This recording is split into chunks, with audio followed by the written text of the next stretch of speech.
Hello दोस्तों, इस story को सुनने से पहले अगर आप मेरे चैनल पर नए हैं तो इस चैनल को लाइक और सब्सक्राइब जरूर कीजिएगा। चलिए स्टोरी शुरू करते हैं। क्या होगा जब अचानक से पूरी ही दुनिया में स्पेस एलियन टोराइड गिरने लगते हैं और उनमें से निकलते हैं कुछ ऐसे एलियंस जिन्होंने कुछ ही समय में पूरी ही पृथ्वी तबाह कर दी थी।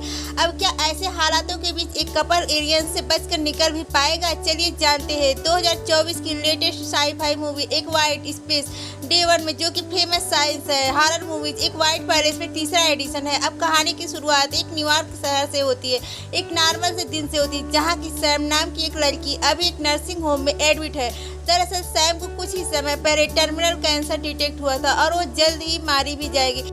इसीलिए वो अपनी एक पालतू बिल्ली फ्रोडो के साथ इसी नर्सिंग होम में रहती है। आज सभी पेरेंट्स को खुश करने के लिए हॉस्पिटल का नर्स रोबिन सबको मैनहट्टन शहर के एक थिएटर में शो दिखाने के लिए ले जा रहा था। सैम भी बाकी सब पेरेंट्स के साथ जा रही थी। अपनी पालतू बिल्ली फ्रोडो के साथ लेकर सबके साथ जाने लगती है, क्योंकि रोबिन ने उससे वादा किया था कि थिएटर शो के बाद उसे पिज्जा खिलाने के लिए ले जाएंगे। वही सब बस में जाते हुए नोटिस भी करते हैं कि आज उनके शहर के ऊपर से कुछ ज्यादा ही फाइटर जेट्स उड़कर जा रहे हैं, जो कि ऐसा पहले कभी नहीं हुआ था।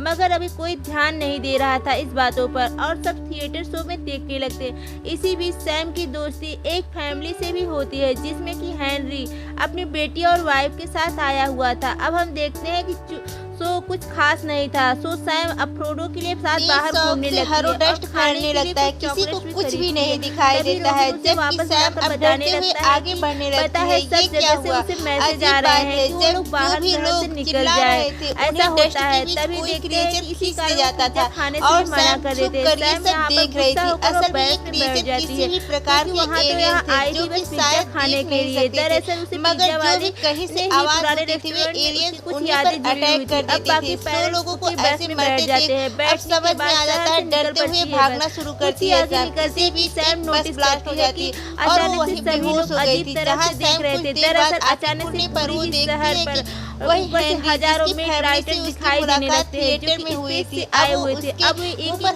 करके मारे जाते हैं। शहर में गिरने लगते हैं, जिनमें से सैम समझ जाती है बस में आपास गिर जाती है और उसे बेहोशी की हालत में वापस से थिएटर में उठा लाया था, जहाँ की वह उन्हीं की तरह सैकड़ों सर्वाइवर्स उन्हीं एलियंस से छुपे बैठे। सबको पता था कि उनकी एक छोटी सी आवाज़ भी उन्हें एलियंस को आकर्षित कर सकती है। जो कुछ भी आवाज़ करता था तुरंत वह क्रिएचर उसे पकड़कर उसे मार डालता था। उसकी पालतू बिल्ली भी फ्रोडो लौटा देता है, जो कि रोड पर भागते हुए उसे मिल गई थी। तभी ऊपर से हम देखते हैं कि हेलीकॉप्टर का अनाउंसमेंट होने लगता है कि जो एलियंस इसी एक शहर में आए हैं और सिर्फ आवाज़ें करने पर ही उसे उस पर अटैक कर देते। तो सभी लोग बिना आवाज़ के चुप रहे और तब तक गवर्नमेंट उनके यहाँ से निकलने का रेस्क्यू मिशन प्लान कर रही है। यहाँ सब अनाउंसमेंट सुन ही रहे थे कि उनके थिएटर के ऊपर से वही एलियंस अब हेलीकॉप्टर के ऊपर आवाज़ें की ओर भागने लगते हैं, जिससे कि फ्रोडो सैम के हाथों से निकलकर भाग जाती है और सैम उस रोबिन को जल्दी से उसका पीछा करते हुए देखकर फ्रोडो मेन गेट के पास खड़ी हो जाती है और दरवाजे से बाहर उन्हें एलियंस की आवाज़ें आ रही थी। सो सैम चुपचाप से फ्रोडो को पकड़ने ही वाली थी, मगर तब तक फ्रोडो ने आवाज़ें ही कर दी थी, जिससे कि तभी तक एलियन ने अटैक कर देता है और वो सैम के बहुत करीब था। जहां सैम देखती है कि इन एलियंस की आंखें नहीं होती है और वो अंदर आ पाता उसके पहले ही फिर से हेलीकॉप्टर की आवाज़ें होने लगती है, जिससे वो बाहर ही भाग जाता है। जहां कि वो अकेला नहीं था बल्कि उसके जैसे सैकड़ों एलियंस थे। कुछ ही देर अंदर ही खुद को साफ कर अब सैम देखती है कि कई सारे लोग रेडियो इंटरेक्शन पे बातें कर रहे थे, उन्हें आगे क्या करना हो। जहां गवर्नमेंट द्वारा कहा गया था कि वे आज की रात सभी ब्रिज से दूर रहे, क्योंकि उन्हें उठाने वाले हैं एलियंस को।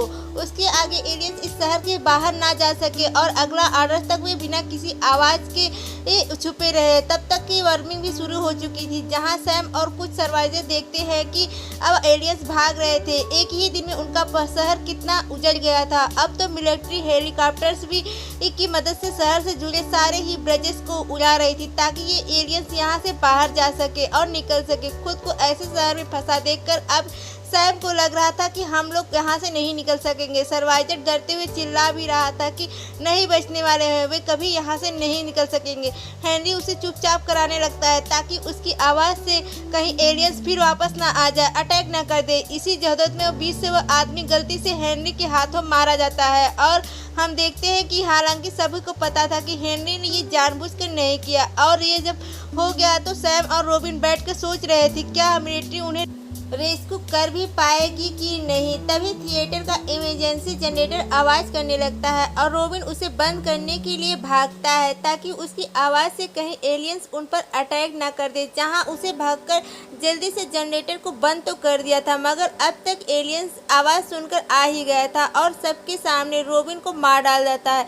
सैम सहम गई थी जिससे कि उसके सारे दोस्त एक एक करके मारे गए थे उसके सामने ही। सुबह होते ही अकेली ही थिएटर से निकल जाती, जहां बाहर देखती है कि अब सब कुछ बर्बाद हो चुका था। सैम एक ऐसे टूटे हुए स्टोर से खाने पीने की चीजें निकालती है और सप्लाई टॉर्च इकट्ठा करके अब बर्बाद पड़े थे सड़कों पर किनारे निकलती है। फाइनली एक पार्क में जाकर झरने के पास बैठ जाती है क्योंकि यहाँ पानी के गिरने की आवाज़ों से के बीच से उसकी आवाज़ें दब जाएगी। और यहीं पर उसे फ्रोडो को खाना भी खिला रही थी। उसे दो बच्चे उसे फाउंटेन के नीचे छिपे हुए मिलते हैं जो कि शायद कल से ही एलियन से बचने के लिए यही भूखे प्यासे छिपे रहे थे। सोनी को अपना खाना दे देती है जबकि ऊपर से फिर से हेलीकॉप्टर से अनाउंसमेंट होता है कि अब तक वैज्ञानिकों ने इन एलियंस की कुछ कमजोरियां पकड़ ली है जिनमें से कि ये देख नहीं सकते और ना ही इन एलियंस को पानी में तैरना आता है। सो कुछ ही देर बाद आर्मी शहर के बाहर नदी के पास एक बोट खड़ी कर देंगे और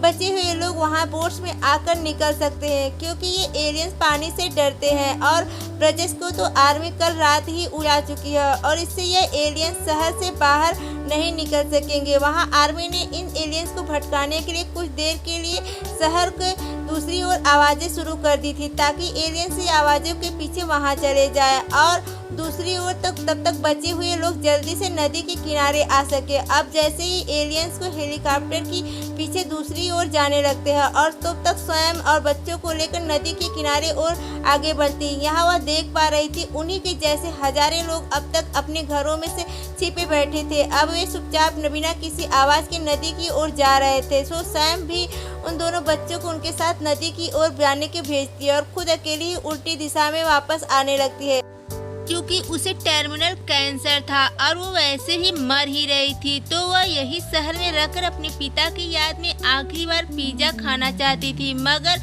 इतने सारे लोगों के चुपचाप जाने के बावजूद भी उनके पैरों की आवाज़ और उनके सामानों की आवाज़ से इतनी सी आवाज़ों से अब कुछ एलियंस उन्हें नोटिस कर लिए थे जो कि अब अचानक भीड़ के ऊपर टूट पड़ते हैं और हर लोग उनसे बचने के लिए भाग रहे थे, जिससे कि उसी क्रिएचर के बीच फ्रोडो भी सैम के हाथों से निकलकर भाग गए जबकि उसके आसपास के लोग भी डरकर आवाजें करते थे।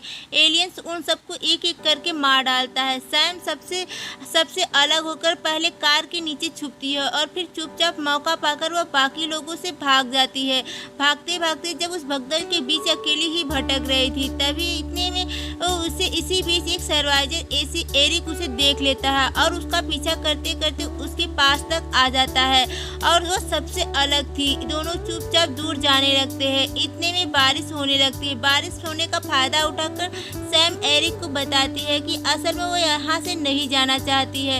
एरिक उसके साथ ना आए और वह गवर्नमेंट नदी के किनारे लोगों के लिए रेस्क्यू कर रही है। एरिक को भी अभी वहाँ चले जाना चाहिए। हालांकि एरिक डर गया था तो सैम से वह वापस नहीं जाना था। सैम के साथ बारिश के बीच ही उसके पीछे घर जाने लगता है क्योंकि सैम भी पेन किलर दवाइयाँ उसके घर पर ही पड़ी थी, मगर सैम देखती है कल से भागते हुए उसकी चाबी कहीं गिर गई थी। अब दोनों ही बादलों की आवाज़ों का इंतजार करने लगे थे क्योंकि बिजली के कड़कने के दौरान एरिक उसके दरवाजे को तोड़ देता ताकि उसकी ये आवाज़ों से एलियंस यहाँ ना आ सके और दोनों ही फाइनली शांति से बातें करते रह गए। जहाँ देखता है कि अपने बारे में बताता है कि वह एक लॉ स्टूडेंट है जो कि अपनी फैमिली से बहुत ही दूर यहाँ अकेला आया था, मगर अब उसने अपने परिवार के पास सेफ पहुँचना है। जबकि सैम भी बताती है कि पहले वो एक पोएट राइटर थी, लेकिन कैंसर डिटेक्ट होने के बाद उसने सब कुछ छोड़ दिया है। लेकिन अब मरने से पहले उसकी एक आखिरी इच्छा है कि वो पिज्ज़ा खाना चाहती है किसी रेस्टोरेंट में जाकर, लेकिन वो उसे पिज्ज़ा नहीं खा पाती। उसके पिता उसे ले जाया जाते करते थे, इसलिए वो इस शहर में निकलना नहीं चाहती क्योंकि उसे मरना तो है ही। वह आखिरी बार पिज्ज़ा खाकर खुद जान दे देगी। यह सैम को पता था कि वह एरिक अकेली नहीं निकल पाएगा, सो वह सुबह होते ही उसे सोते ही छोड़ फ्रोडो के साथ बाहर निकल जाती है, जहां पूरा शहर अब वीरान पड़ा था। कहीं कोई आवाज नहीं थी और सैम भी देखती है चुपचाप से एक बर्बाद पड़ी लाइब्रेरी से किताबें देखने लगती है। किताबी फ्रोडो उसके पीछे किसी को देख रही थी और सैम डरते हुए पीछे मुड़ती है। यह कोई एलियंस ना हो, मगर वह तो एरिक था जिसने कि फिर से उन्हें ढूंढ ही लिया था। और सैम गुस्से में खड़ी होकर एरिक को उसके पीछे नहीं आना चाहिए था। तभी गलती से किताबें नीचे गिर जाती है और जिससे कि उनकी आवाज़ों से एलियन सब यहीं आएंगे और वे दोनों भाग पाते हैं कि नहीं, वे दोनों बच पाते हैं कि नहीं। इसको देखने के लिए इस चैनल को लाइक और सब्सक्राइब जरूर कीजिएगा। इसका अगला पार्ट जरूर आएगा दोस्तों।